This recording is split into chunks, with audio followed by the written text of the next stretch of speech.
Olá, alunos de todos os polos, sejam todos muito bem-vindos a mais uma aula do módulo 10. E contamos hoje com a participação da professora Sabrina. Olá, pessoal, vamos iniciar agora mais uma nova unidade, né? Sejam todos muito bem-vindos à aula. Ok, só peço desculpa pelo transtorno, né? A gente teve um problema aqui no estúdio, mas agora nós já vamos iniciar a aula. E o tema da aula de hoje será Políticas de Saúde Públicas relacionada à alimentação e nutrição. Essa aula ela é dividida em duas partes, ok? Então hoje será a parte 1. Vamos saber um pouquinho sobre essas políticas. Bom, qual o objetivo da aula de hoje? Vamos lá. Compreender o surgimento das políticas de saúde pública relacionadas à alimentação e nutrição. E conhecer os programas relacionados à alimentação e nutrição. Então vamos conhecer como é que funciona isso. O que são as políticas de saúde pública? Você já ouviu falar alguma coisa sobre isso? Vamos lá entender como que elas funcionam. Bom, as políticas de saúde pública são um conjunto de objetivos que orientam as ações do governo, tá? Então aqui, ó, as ações do governo, a palavra-chave, necessárias para a promoção e a proteção da saúde dos indivíduos e da coletividade. Então esse é o conceito de política de saúde pública, ok? Os temas alimentação e nutrição são partes fundamentais nesse processo de promoção e proteção da saúde, justificando assim as políticas públicas relacionadas a eles. Então, assim como outros temas, a alimentação e nutrição, elas são temas para políticas no Brasil, ok? Então, aqui. A compreensão da trajetória das políticas, né, como é que iniciou essa questão dessas políticas de alimentação e nutrição no Brasil, ela está associada ao conhecimento da realidade política, econômica e social do país, no momento histórico em que foram implementadas. Tá? Então, para a gente compreender como é que elas surgiram, depende também como é que o Brasil estava, né, passando, qual era o momento que ele estava passando naquela época. Então, vamos compreender aqui um pouquinho. Bom, as políticas e programas de alimentação e nutrição no Brasil tiveram início na década de 1930. Ficou definido que o alimento essencial deveria ser um dos itens garantidos pelo salário mínimo, ok? Instituído em 1940. Porém, o salário mínimo não era suficiente para fornecer uma alimentação adequada para os trabalhadores. Então, a gente vê que, desde aquela época, a gente já tem um problema relacionado à questão da alimentação, certo? O salário mínimo não conseguia atender a uma alimentação adequada e saudável. E hoje em dia a gente vê que também não é tão diferente, né? O salário mínimo também, para algumas pessoas, ela não consegue atender. Tem pessoas que não conseguem se alimentar com frutas e verduras todos os dias devido ao salário não dá, não tem condições, é muito caro. Então, não é muito diferente daquela época. Vamos entender como é que isso foi evoluindo. Bom, aqui começa, né, os exemplos de políticas de saúde pública. O Serviço de Alimentação e Previdência Social, aqui SAPES, ele foi criado em 1940, tá? E foi extinto em 1967. Qual era o objetivo, né, do SAPES? Era baratear o preço dos alimentos, devido a ser muito caro, então isso era um dos objetivos. Criar também restaurante para os trabalhadores e fazer com que as empresas fornecessem alimentação para os trabalhadores em seu próprio refeitório. Então, criação também de refeitórios nas empresas. Então, esses eram os objetivos do Serviço de Alimentação e Previdência Social. Bom, aí, com o tempo, foi surgindo também a Comissão Nacional de Alimentação, CNA, que foi criado em 1945, tá? E qual era o objetivo da Comissão Nacional de Alimentação? Era estudar e propor normas para a Política Nacional de Alimentação. Em 1952, essa comissão, ela estabeleceu o quê? O Plano Nacional de Alimentação, tá? Então, já que o objetivo era propor e estudar e propor normas, então esse foi o primeiro passo, o Plano Nacional de Alimentação. E qual era o objetivo desse plano? Trabalhos de atenção à nutrição materno-infantil, ou seja, já se preocuparam com a alimentação desde a fase infantil, tá? e a criação dos programas de merenda escolar e de assistência ao trabalhador. Então, outro ponto, né? Não só aqui o materno infantil, mas também como alimentação, né? A merenda escolar foi alvo de políticas públicas e assistência ao trabalhador, tá? Então, depois desse vieram o quê? Ó, o Plano Nacional, que a gente acabou de ver que quando ele foi criado, o Plano Nacional de Alimentação considerava o quê? A desnutrição o maior problema de saúde pública do país, porque atingia um grande número de pessoas. Porém, as ações do plano, ela não trabalhava de forma incisiva na causa da desnutrição. Ou seja, por que havia desnutrição? Ela não trabalhava nisso, ela não queria saber como é que surgiu a desnutrição, né? Então, por que tinha desnutrição? Devido à fome. Então, assim, já que ela não trabalhou necessariamente a causa, né, da desnutrição, que era a fome, então essa comissão ela acabou sendo extinta em 1972. Ela não teve muito êxito, né? Conseguiu se manter por pouco tempo, ok? Então, vamos lá ver depois da CNA o que surgiu no país. Surgiu o Instituto Nacional de Alimentação e Nutrição no Brasil, o INAM, tá? O INAM ele foi criado em 1972, tá? Logo após o CNA. E qual era a função do INAM? Auxiliar o governo a formular políticas nacionais de alimentação, tá? Esse era o primeiro objetivo do INAM. Elaborar também o Programa Nacional de Alimentação, né? O PRONAM de Alimentação e Nutrição, o PRONAM 1. E aqui então, assim, como a gente está vendo, com o passar do tempo foram surgindo vários programas, né, várias entidades foram surgindo.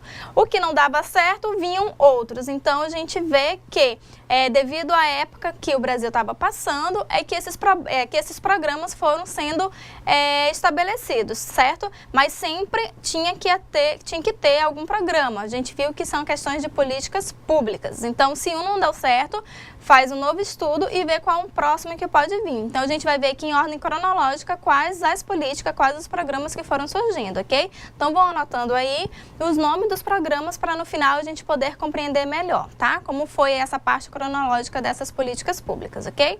Então, vamos lá. A primeira proposta, né, feita pelo INAM foi o PRONAM 1, tá? O PRONAM 1, ele não teve continuidade, então ele durou pouco tempo, assim como a gente já viu esses inícios desses programas, né? Os programas anteriores também não tiveram muito êxito, ok? Então, vamos ver, depois do PRONAM 1, o que surgiu? Depois do PRONAM 1 veio o que? O PRONAM 2. E o que o PRONAM 2, qual era o objetivo dele? Visava corrigir os problemas de alimentação e nutrição no país, identificando a causa. Aqui já mudou, viu? Aqui, ó, já se tem uma atenção maior para a causa da desnutrição, tá? E a gente viu que antes no PRONAM 1 não se tinha, né, esse cuidado. E não apenas destacando as suas consequências, como foi no PRONAM 1. Queria o quê? Queria corrigir a desnutrição, mas não atingindo o quê? A causa da desnutrição. O conjunto de ações planejadas pelo INAM, de modo geral, contribuiu para o avanço das políticas de alimentação e nutrição no Brasil. Então, aqui, a partir do PRONAM, a gente teve um avanço nessas políticas, tá? Bom, no entanto, a falta de comprometimento, certo? Então, a gente viu que até o momento já surgiram vários programas, né, de saúde pública, porém não tiveram tanto êxitos. Por quê? Pela falta de comprometimento político, né, devido à falta de quê? De vontade maior de ser implantadas essas leis, tá? Com as causas sociais, dentre outros fatores, levou uma série de cortes aos recursos financeiros para o programa, o que impossibilitou a continuidade de quem? Do programa do PRONAM 2, tá? Então, assim, por mais que ele tivesse tido, né, um êxito melhor do que o PRONAM 1, devido à falta de compromisso, né, político, ele não pôde ser levado mais adiante, porque aí tiveram cortes, né, de recursos financeiros e ele não conseguiu se manter mais no mercado, tá? Então, PRONAM 1 também foi extinto.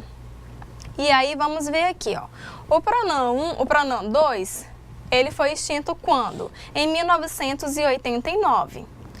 E aí, depois dele, era para ter vindo o PRONAN 3. Só que o PRONAN 3 nunca foi implementado, ok? Então, o INAM, né, que foi o que foi responsável, né, pelo surgimento dos PRONANs, de 1900 a 1992, o INAM foi enfraquecendo porque não foi capaz de desenvolver adequadamente suas atividades. Então, depois só teve funcionamento o PRONAN 1 e PRONAN 2. O PRONAN 3 não conseguiu ser implementado. Então, o que aconteceu? Ele acabou sendo extinto. Aí, nesse período, houve uma grande desestruturação desses programas de alimentação e nutrição, algo que acabou agravando, né, os casos de alimentação e nutrição no Brasil, tá? Então, quase todos esses programas que a gente falou foram extintos. E aí não tinha como ficar sem algum programa relacionado à alimentação e nutrição. Um dos pontos positivos desse período foi o quê? O uso de estoque de alimentos do governo, tá? Por meio de quê? De um outro programa, que era o programa Gente da Gente. Também teve duas fases, Gente da Gente 1 e Gente da Gente 2, para parte da população do Nordeste que era atingida por quê? Pela seca. Então, essas pessoas aqui ainda tinham, né, um auxílio desses programas. Então, eles acabaram não ficando sem algum incentivo de programas relacionados à alimentação e nutrição, ok? E aí, professora Sabrina, a senhora quer complementar em relação aos PRONANs que tiveram? Então, a gente observa aí que desde o começo, né, a alimentação ela sempre esteve ligada a questões sociais, econômicas, né? Ou seja, sempre houve uma ligação entre alimentação e renda. E aí que surgiu os programas de políticas públicas. E antigamente eles eram mais assistencialistas, visavam mais tratar os problemas, as consequências e não focavam na causa do problema. E aí houve a necessidade, né, do desenvolvimento de políticas em que tratasse também a causa, né, justamente porque as políticas anteriores foram extintas. E aí surgiu o INAM, né, o PRONAN e essas políticas públicas que você está conhecendo agora. Ok, professora, obrigada. Agora a gente vai dar continuidade conhecendo os novos programas, ok? Bom, de 1993 a 1996, o governo comprometeu-se em combater a fome, ok? Aí, em 1993, foi publicado o Mapa de Fome. Então, a gente já viu aqui, né, programas relacionados à causa da desnutrição, que trouxe informações úteis para a elaboração inicial de uma política de segurança alimentar. Então, aqui já começou a trocar o foco dessas políticas, ok? Em 1993, foi criado o Conselho Nacional de Segurança Alimentar, CONSEA, tá? Então, guarde, né, o nome deste programa, que ele será muito bem utilizado. Elaborando o quê? Um plano de combate à fome e à miséria. Então, o CONSEA surgiu aqui em 1993. Bom, esse plano, né, de combate contra a fome e a miséria tinha como prioridade o quê? A geração de emprego e renda. Então, isso aqui é muito importante. Não adianta só a gente fornecer o alimento para a população. A gente tem que dar condições para ele adquirir esse alimento, tá? Então, através do emprego. O combate à desnutrição, né? Combatendo a fome, a gente acaba combatendo também a desnutrição. A democratização em relação à terra, né? Ainda tinham trabalhos agrícolas aqui muito presentes. E fortalecimento do PENAI, tá? Em outras unidades vocês vão ver direitinho o significado, como que funciona aqui o PENAI, tá? Que é o Programa de Nutrição e Alimentação Escolar. Bom, no ano de 1994, a Lei número 8.913 definiu a descentralização do PENAI. Ou seja, o que isso significou? Descentralizar o PENAI. Significou que os municípios, estados e Distrito Federal passaram a ter o quê? A responsabilidade, de planejar os cardápios, de comprar os alimentos, de analisar a qualidade dos alimentos e distribuir, né, os alimentos em seus territórios. Então, isso aqui acabou dando poder, né, para os estados, municípios e Distrito Federal. Foi algo muito bom para a descentralização do PNAE. Foi algo muito bom para todo mundo, tá? Com isso, ficou mais fácil adequar a alimentação escolar a cada região e de acordo com sua cultura e necessidade. Então, como os estados e os municípios podiam comprar, né, planejar esse alimento, então a gente conseguiu inserir nesses cardápios o quê? Os alimentos regionais. Então, algo que acaba valorizando a cultura. Bom, aí em 1994, o CONSEA apoiou a realização da primeira Conferência Nacional de Segurança Alimentar. Isso aqui também é muito importante, essas conferências se tornaram muito importantes para o avanço, né, das políticas públicas relacionadas à alimentação.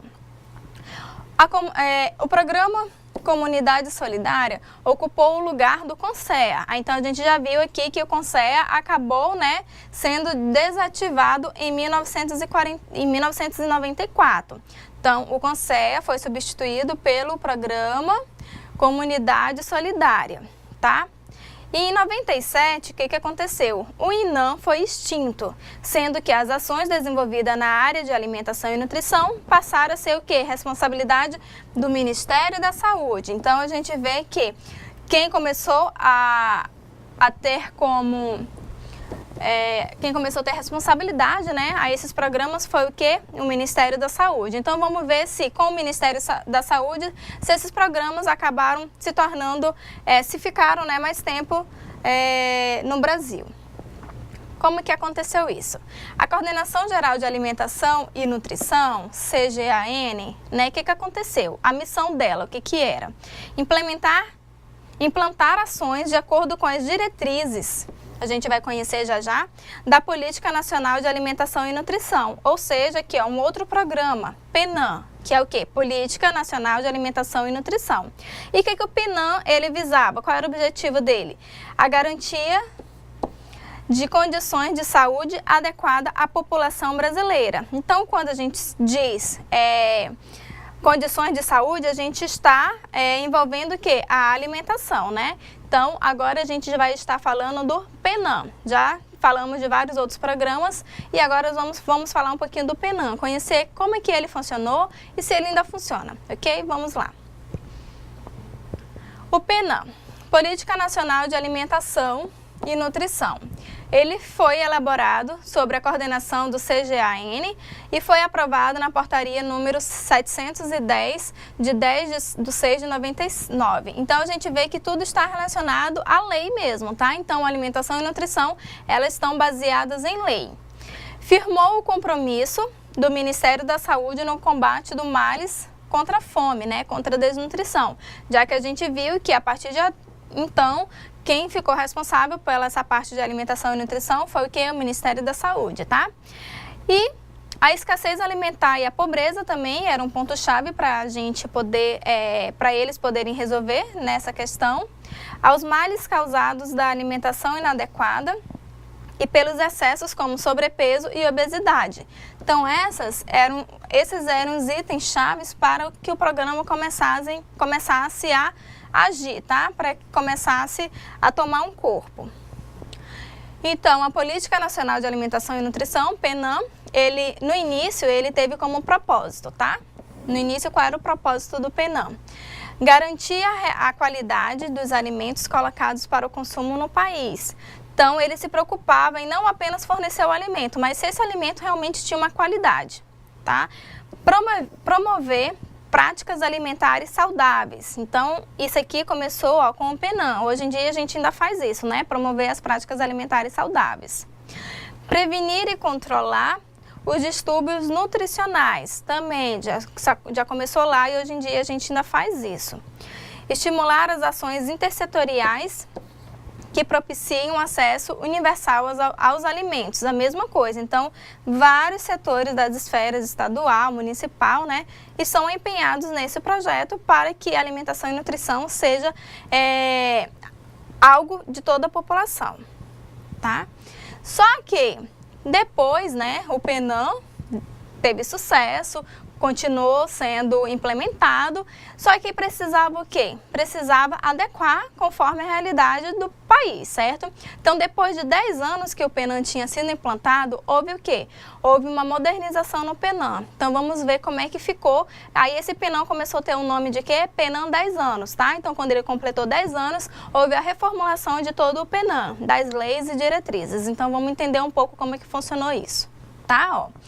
Ao completar 10 anos de publicação do PENAM, deu-se início ao processo de atualização e aprimoramento, né, das suas bases e diretrizes, de forma a consolidar-se como uma referência para os novos desafios a serem enfrentados no campo da alimentação e nutrição no Sistema Único de Saúde.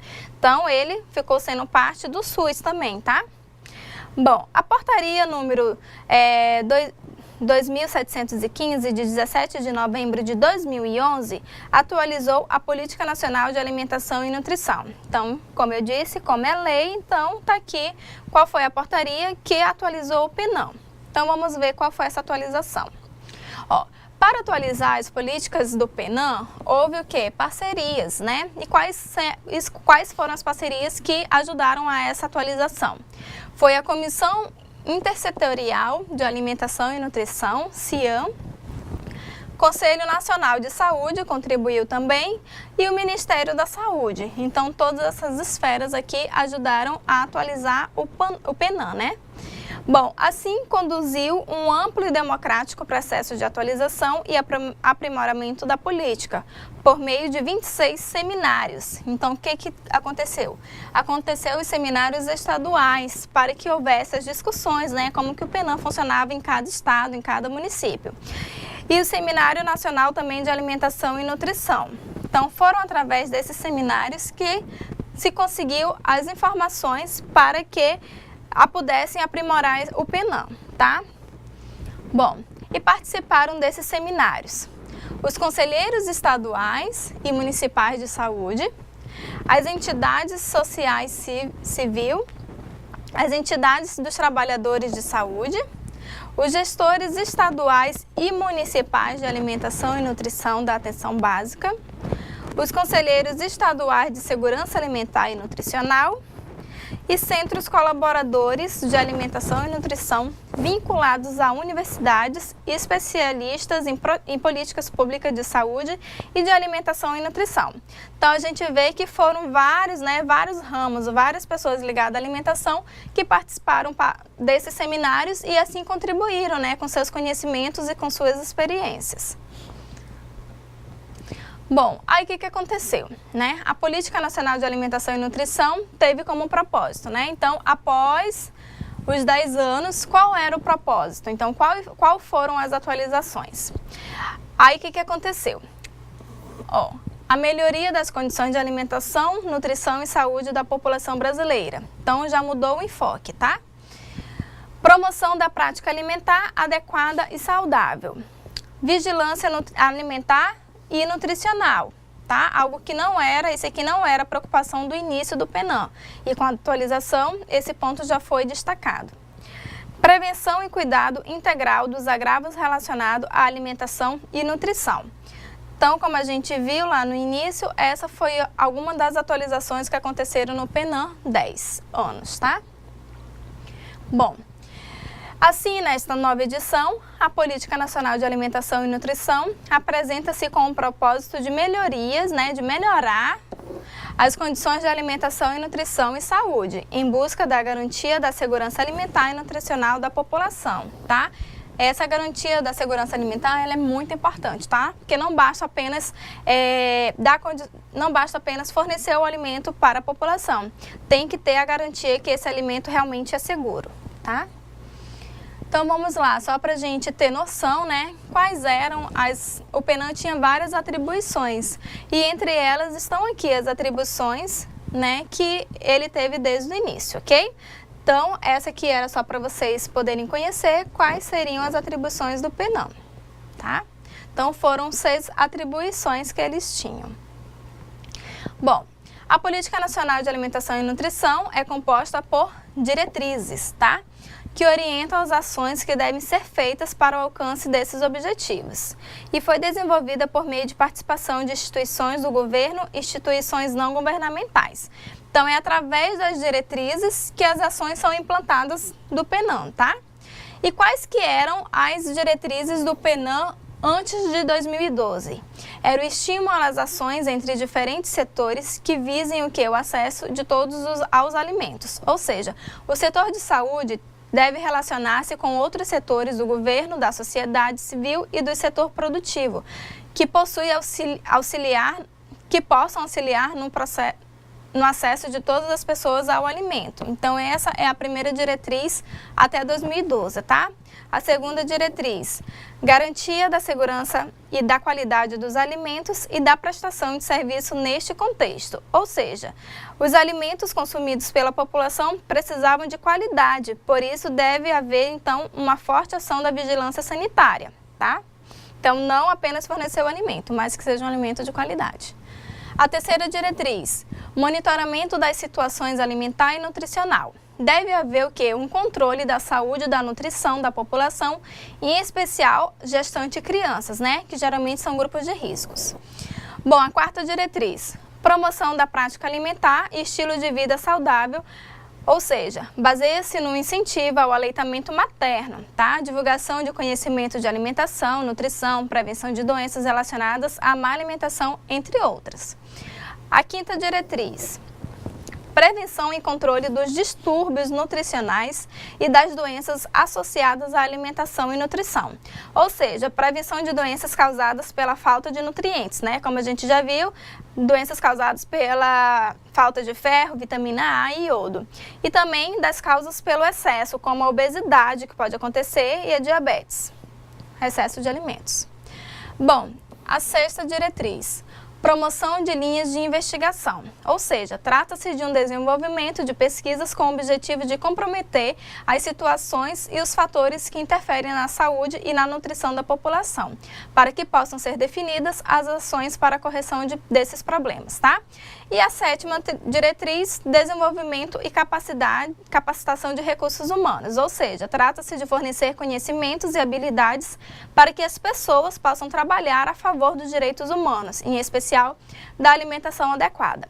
Só que essas diretrizes, né, elas também sofreram atualização. Então, vamos ver quais seriam as atualizações depois, né, de 2012.